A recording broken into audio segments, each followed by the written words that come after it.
បងអស់ប្រគល់អំបិលឲ្យខ្ញុំផងគ្រូធ្វើម្ហូបឲ្យពួកអ្នករៀងរាល់ថ្ងៃពួកអ្នកមិនដឹងជួយខ្លះទេខ្ញុំធ្វើម្ហូបមិនចេះទេហើយក៏មិនឆ្ងាញ់ដូចគ្រូធ្វើដែរបងអស់មករហ័សបើមិនមកនឹងអស់ហើយពិតជាចង់ច្របាច់ស្ទុះស្អប់នេះទៅលើមុខពីរអ្នកនឹងអ្នកឈួតហើយឬគ្រូបាននិយាយថាក្នុងពេលវឹកហ្វឺនមិនត្រូវញ៉ាំម្ហូបធម្មតាទេខ្ញុំមិនបានញ៉ាំសាច់មាន់ចៀននិងហាំប៊ឺហ្គឺយូរណាស់ហើយគ្រូបាននិយាយថាម្ហូបដែលគ្រូធ្វើគ្រប់ចំណីមានថ្នាំអស់ចាំគ្រាន់តែវឹកហ្វឺនប៉ុណ្ណោះកាលពីមុនលូសាវជាប់លូយីដោយសារពួកគេផឹកកូឡាលើសពីកន្លះដប់ទៀតហើយពោះវៀនប្រព្រឹត្តពេញមួយយប់អ្នកភ្លេចហើយឬចំណាំពេលគ្រូមិនយល់ទុកវាទុករងចាំបញ្ចប់ការវឹកហ្វឺនសិនហើយទើបញ៉ាំនឹងរលួយហើយមើលក្មេងទាំងនេះធំឡើងម្ដងការរស់ជីវិតបែបនេះក៏ល្អដែរស្យាលូអ្នកកំពុងធ្វើអ្វីស្ងប់ស្ងាត់ណាស់ស្យាលូអ្នកខំប្រឹងពេកនឹងញ៉ាំក៏ត្រូវរក្សាអារម្មណ៍ដែរឬទីបំផុតជោគជ័យហើយអស្ចារ្យណាស់ល្អហើយអ្នករំទី1របស់ថ្នាក់ឈានដល់កំពូលញ៉ាំឆ្អែតហើយគ្រូចូលពួកយើងវឹកហ្វឺនបន្តលើកនេះខ្ញុំហែលទឹក30គីឡូម៉ែត្រខ្ញុំហែល40នោះបង្អាប់ស្រូវញ៉ាំឲ្យអស់ហើយទើបមកពេលដែលយើងកំពុងវឹកហ្វឺនយ៉ាងតឹងរ៉ឹងនៅទីកន្លែងខ្លះក្នុងលោកការផ្លាស់ប្ដូរដ៏ជ្រាលជ្រៅកំពុងកើតឡើង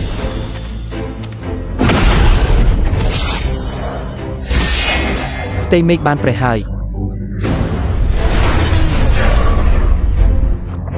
ចាក់ភពចង្កានរាប់ម៉ឺនឆ្នាំ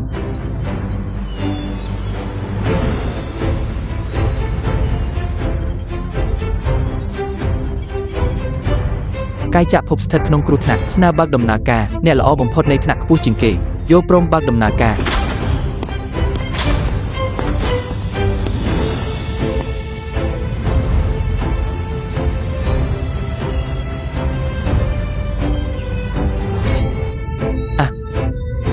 យ៉ា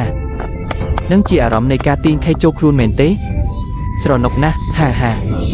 ច្បាស់ជាខ្សោយជាងពួកខ្ញុំហើយនៅហ៊ានថាពួកខ្ញុំជ្រុំលៀនបិនឈប់នឹង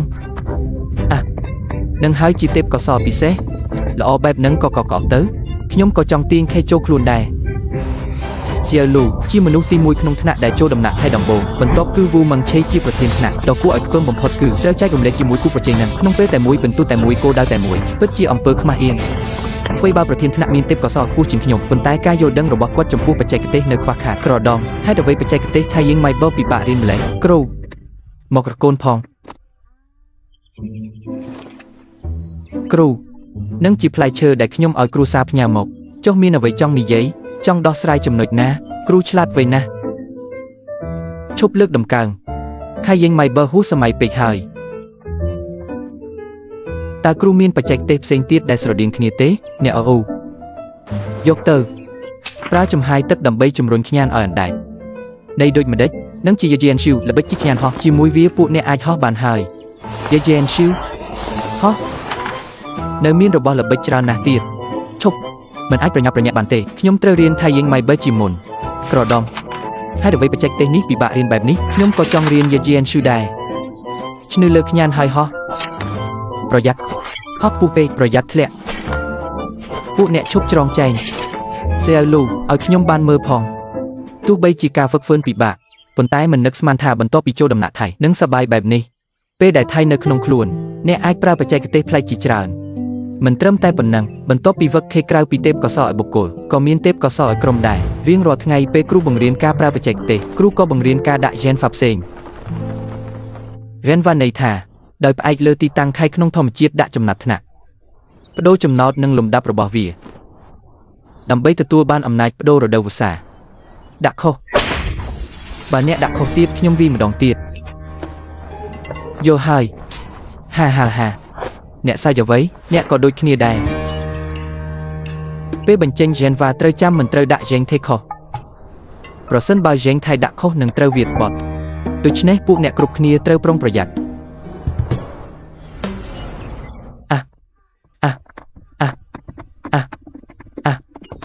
មិនដឹងថានៅប៉ុន្មានឆ្នាំទៀតទើបអាចទាញខេចូលខ្លួន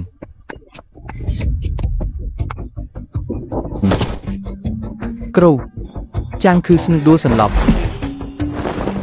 មានអ្វីហាក់ដូចជាវឹកហ្វឺនលើសឹម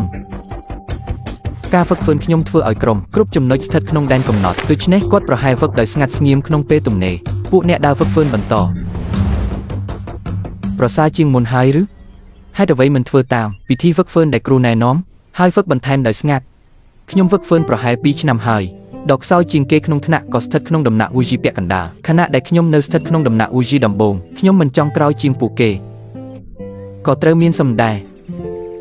ក្នុងការចុះថ្នាក់ពិនិត្យឬឆ្នាំពីមុនខ្ញុំដឹងថាគ្រូដើម្បីឲ្យពួកយើងមិនបាត់ការឆ្នោះដូច្នេះមិននិយាយអ្វីខ្ញុំដឹងថារសឆ្នាំរបស់ខ្ញុំខ្សោយណាស់តើមនុស្សដែលគ្មានទេពកោសល្យមិនសមស្របជាមួយការហ្វឹករីករាយពិតណាស់ដូចជាឈិនគឺស្នើដែលរសឆ្នាំខ្សោយខ្លាំងណាស់ស្ទើរតែគ្មានឱកាសក្នុងការហ្វឹករីករាយប៉ុន្តែសម្រាប់គ្រូនេះមិនមែនជាបញ្ហាទេស្មប់ចិត្តចុះដរាបណាជាសិស្សរបស់គ្រូមិនថាមាន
សអ្នកវិញ